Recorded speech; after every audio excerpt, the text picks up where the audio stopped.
early morning on the 13th of June 1944, and a column of the 22nd British Armoured Brigade were advancing along the road towards the French town of Villers Bocage. The road the tanks traversed was narrow, thus restricting them to travel in single file with their headquarter vehicles in the centre. At approximately 0800 hours, the brigade reached the high ground and halted. The infantry company and its anti-tank detachment stopped nose to tail behind the tanks to stretch their legs and brew cups of tea. However, what the British didn't realise was that they were being ambushed by one of the most feared German armoured vehicles of the Second World War, the Tiger tank. Concealed amongst the bushes and hedgerows were 5 of these behemoths, belonging to the 2nd Company of the 101st SS Heavy Panzer Battalion. Leading this company was Germany's highest decorated Panzer ace, Obersturmfuhrer Wittmann. His assault on the British that day has since become the subject of mixed debate by military historians, some praising his actions whilst others criticising his attack as reckless. Nevertheless, I find the Battle of Villers Bocage highly fascinating. My name is Liam Smith, and in today's World War II video, I'll be taking a look at this infamous tank engagement, along with photographs and accounts from the British and Wittmann.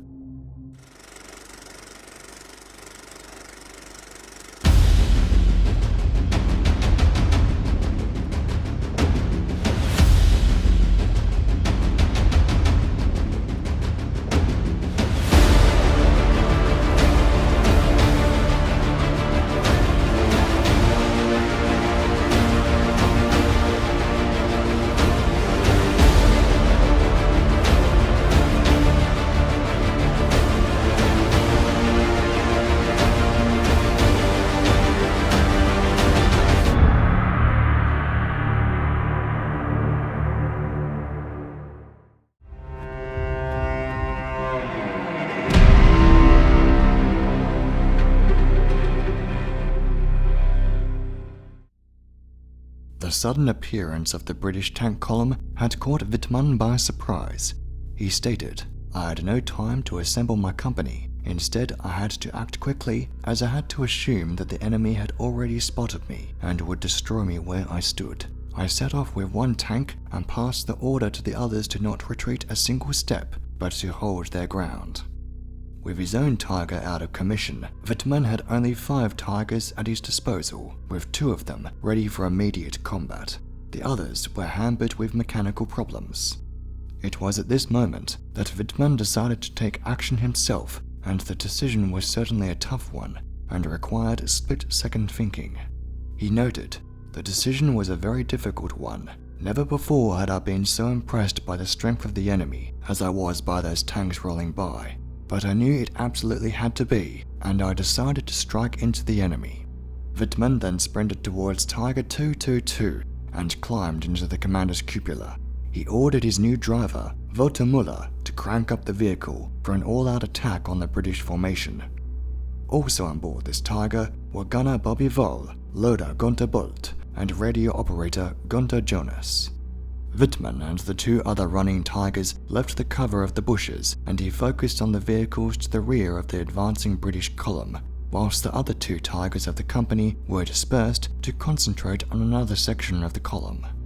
His advancing Tiger was spotted at 0900 hours by Sergeant O'Connor of the 1st Rifle Brigade, who was travelling in a half-track.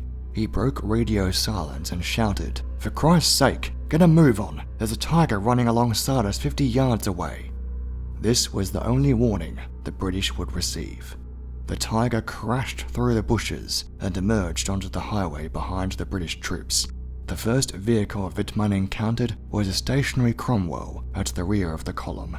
Without hesitation, he opened fire on the tank. The Cromwell was no match for the Tiger's 88mm gun, and it exploded violently. The British were thrown into complete disarray, and a Sherman Firefly, nicknamed Blondie, alerted by the sudden explosion, began to slowly turn its turret towards the Tiger.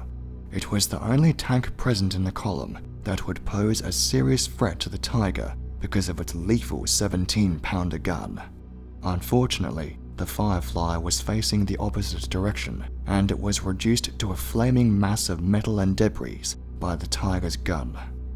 With the rear of the column now blocked by the wreck of the Firefly, Wittmann continued his advance down the highway towards Villers Bocage, and leaving the two other operational Tigers to engage the British vehicles.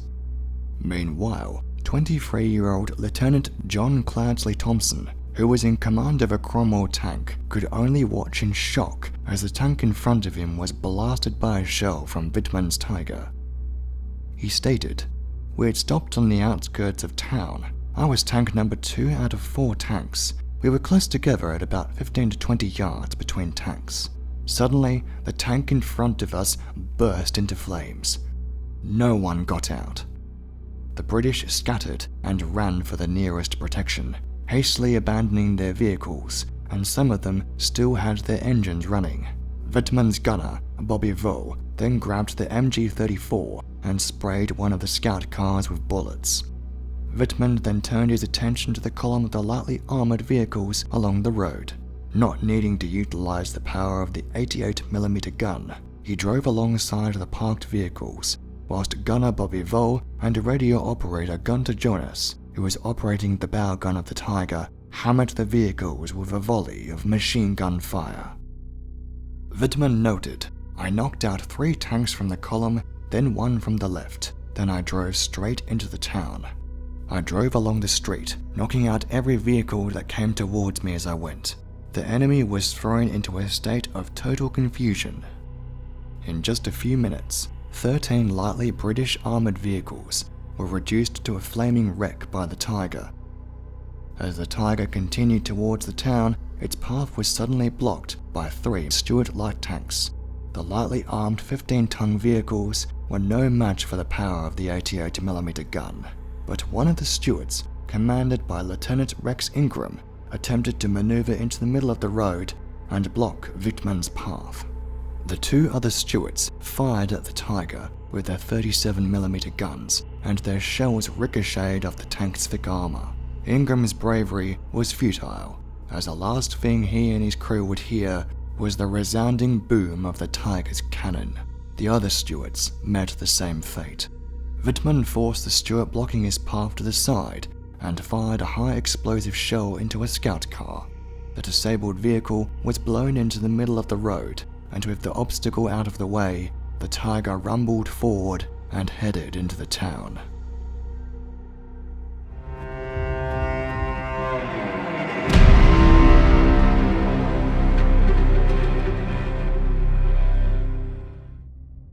Upon entering Villers Bocage, Wittmann spotted a Cromwell, attempting to back away to safety. In response, the Tiger turned its 88mm gun and fired at point-blank range, disabling the tank. Meanwhile, the Cromwell, commanded by Lieutenant John Cloudsley Thompson, was reversing between 2 houses to get a clear angle at the Tiger. In his memoirs, Thompson recalled this terrifying encounter. "I backed away between 2 houses to get some cover and a better shot. Our tank had scarcely left the road before the Tiger loomed through the smoke. We couldn't unscrew the gun lock, and this Tiger tank was only 15 yards away. I fired a 2-inch smoke mortar, but it went way over his head. The Tiger traversed its huge 88mm gun and fired.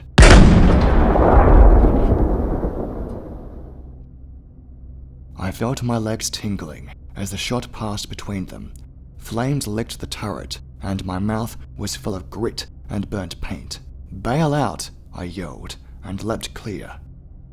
Here is a photograph of the destroyed Cromwell that was commanded by Thompson. Menacingly, the Tiger then rumbled towards the Cromwell commanded by Pat Dias, who luckily managed to maneuver his tank into a garden and out of sight as Wittmann passed by.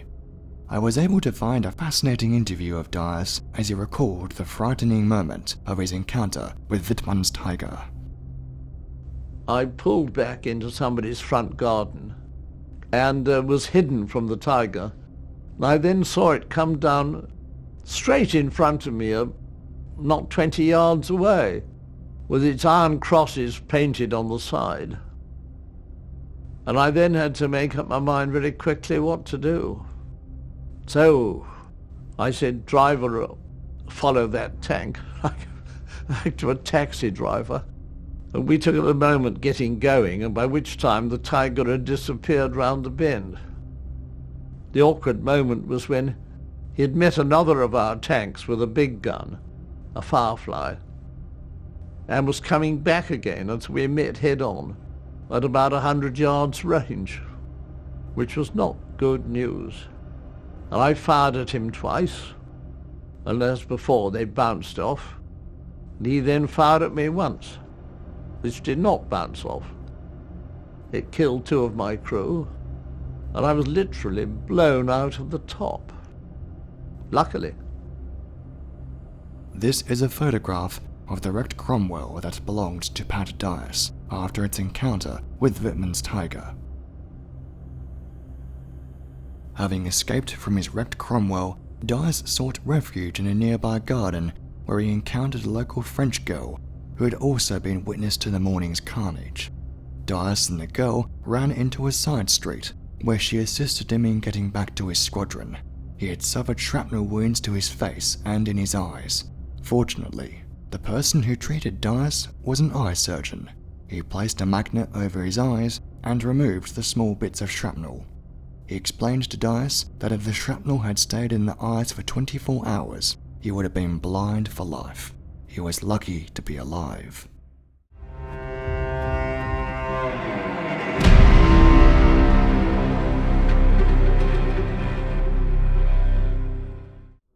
After having a close encounter with a Sherman Firefly, in which the Tiger had unsuccessfully managed to penetrate but instead hit the building next to it, Wittmann eventually decided that it was time to rejoin his company. Having turned away from the supposed threat, Wittmann headed back along the road when all of a sudden there came a loud clang and the Tiger grinded to a sudden halt. One of the driver's sprockets had been severely damaged by a shell from a British 6-pounder anti-tank gun. Realizing that his Tiger was stricken, Wittmann and his crew secured their position before bailing out of their vehicle and escaping into the countryside. His crew trekked for about 7 kilometers to get back to their company. The Battle of Villers Bocage would rage on for the rest of the day, with the British forces surrounded on the hill by the Germans. In the early to mid-afternoon, a second wave of Tigers attempted to secure the town.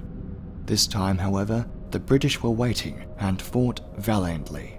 Under the command of Lieutenant Bill Cotton, Sherman Fireflies would hold their own against the German Tigers, and they successfully managed to destroy 5 of the machines.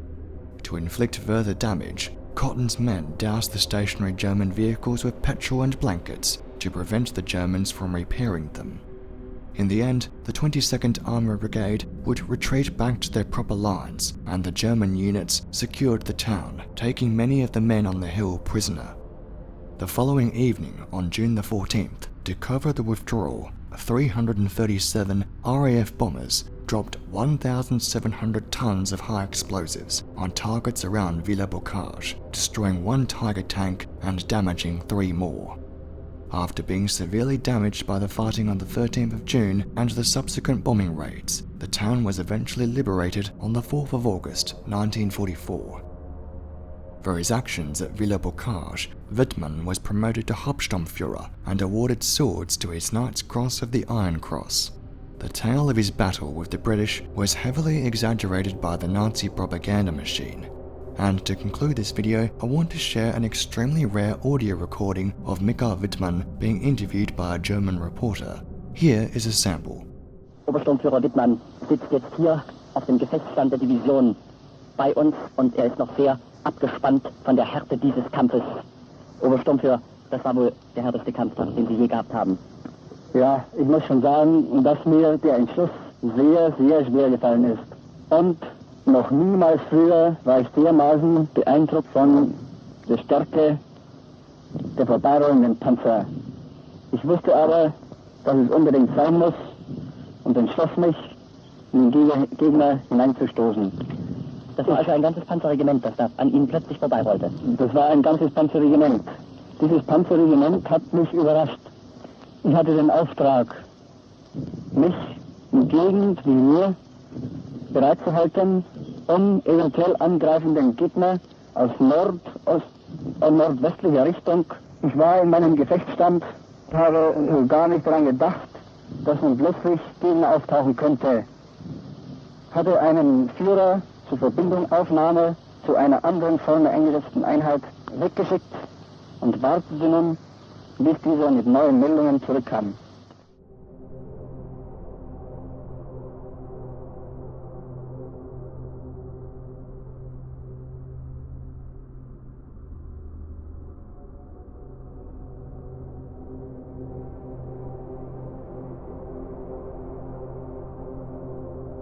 Thank you so much as always for watching. I really enjoy making these history videos. And don't forget to give this a like and to subscribe for more content.